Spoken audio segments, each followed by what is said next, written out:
Questions your realtor should be asking you. So this is one of my favorite topics.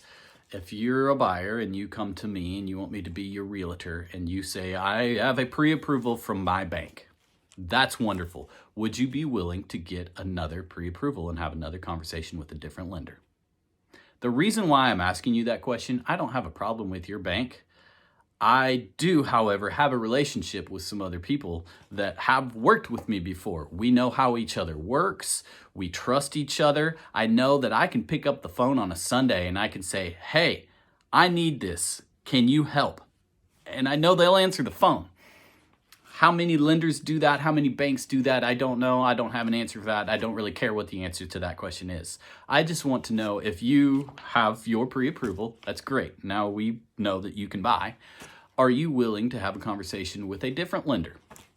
You don't have to use them. I just want to know that you have all your ducks in a row. And I want to make sure that that communication is key. Being able to communicate. I have asked buyers before that, okay, you have a pre-approval from your bank. That's great. Cheryl is the loan officer. Great. Can you get me in contact with Cheryl? Moments later, Cheryl and I are having a conversation. And guess what? It was a great, smooth transaction, great closing, have no complaints about it. And I met a new person and now I have a new business relationship with Cheryl. But that's what I'm going to do if I'm your realtor. I want to have a conversation with your lender. If you don't want to use who I use, which it doesn't matter to me, I don't make any money. I don't get any kind of referral fee or anything from these lenders.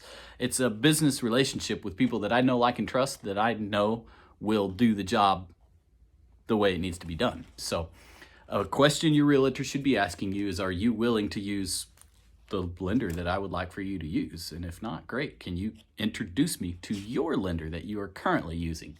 Now this is for local, they got a cell phone kind of banks. It's a lot more difficult if you're using a Quicken Mortgage, no offense to Quicken, or these other giant internet only banks. They have great rates, sure. They're big, they sell a lot of mortgages, that's great. But there is no personal relationship there. So it makes it a little bit more difficult on my side of the table to be able to do a deal with one of those kind of banks than it is to use a Joe Blow community bank that's right down the street and they only have one branch. That's local. Besides, why don't you want to support somebody that lives in your community? So that's all I got on that.